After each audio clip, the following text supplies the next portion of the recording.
नमस्कार दोस्तों, आज बात करेंगे अंकिता भंडारी मर्डर केस पर। इस केस पर बात करने से पहले हम बात करते हैं अंकिता भंडारी के बारे में। 19 वर्षीय अंकिता भंडारी उत्तराखंड में पौड़ी जिले की रहने वाली थी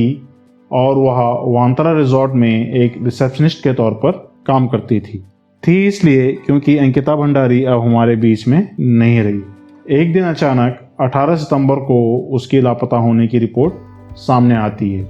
जिसके चलते रिजॉर्ट के मालिक पुलकित आर्य द्वारा उसकी गुमशुदगी की रिपोर्ट लिखाई जाती है,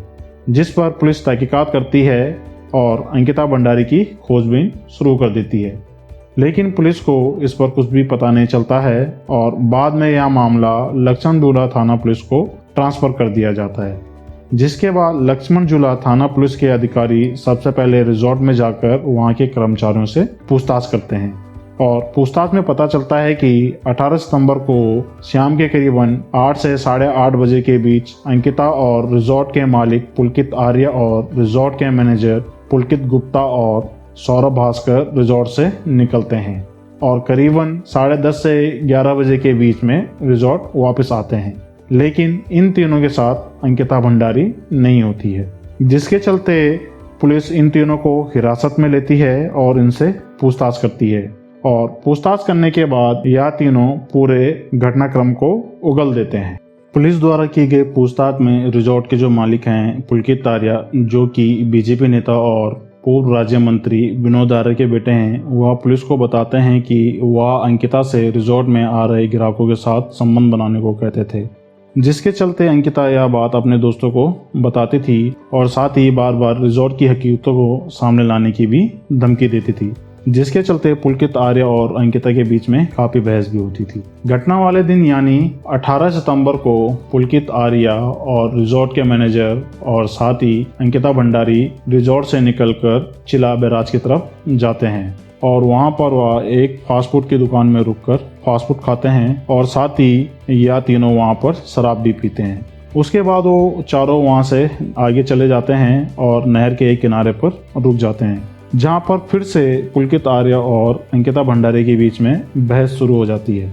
और बहस शुरू होने के बाद अंकिता भंडारी पुलकित आर्य से उसका फोन छीनती है और उसे नहर में फेंक देती है, जिस पर पुलकित आर्य को गुस्सा आता है और वह अंकिता को नहर में धक्का दे देता है, जिसके चलते अंकिता 2 बार नहर से बाहर निकलने की कोशिश करती है, लेकिन वह निकल नहीं पाती है और अपनी मदद के लिए आवाज भी लगाती है। लेकिन यहाँ तीनों काफी डर जाते हैं और वहां से भागकर रिजॉर्ट वापस आते हैं और रिजॉर्ट आने के बाद कुछ देर बाद वह पुलिस थाने में जाकर वहां पर अंकिता की गुमशुदगी की रिपोर्ट भी दर्ज कराते हैं।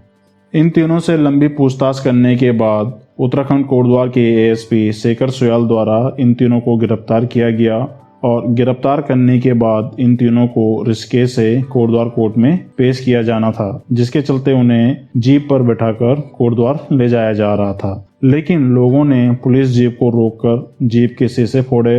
और साथ ही आरोपियों के कपड़े भी फाड़ दिए और उनकी जबरदस्त पिटाई भी की। यही नहीं, लोगों ने गाड़ी को पलटने की भी कोशिश की थी, जिसके चलते करीबन 45 मिनट बाद एएसपी शेखर सोयाल मौके पर पहुंचे और लाठीचार्ज करवाकर भीड़ को मौके से भगाया और तीनों आरोपियों को अपनी कस्टडी में ले लिया। 18 सितंबर को पुलकित आर्य और अंकिता भंडारी के बीच में बहस हुई और बहस के चलते पुलकित आर्य ने अंकिता भंडारी को नहर में धक्का दे दिया और वह नहर में डूब गई,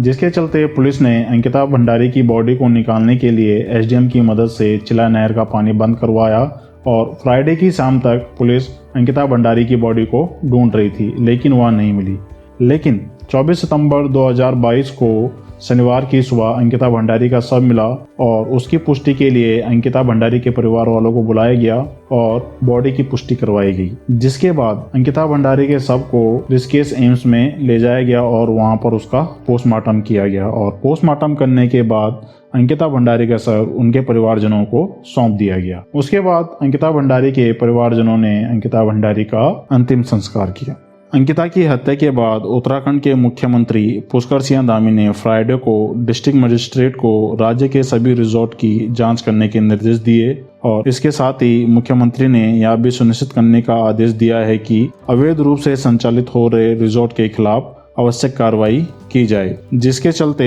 वांत्रा रिजॉर्ट पर भी बुलडोजर चढ़ाया गया क्योंकि वह अवैध तरीके से बनाया गया था। और इसके साथ ही लोगों ने पुलकित आर्य की फैक्ट्री पर भी आग लगाई जो कि रिजॉर्ट के पीछे ही बनी हुई थी। तो दोस्तों, ये तो थी अंकिता मर्डर केस के ऊपर पूरी जानकारी। आपके इस केस पर क्या कहना है आप हमें कमेंट करके अवश्य बताएं और वीडियो को अंत तक देखने के लिए धन्यवाद।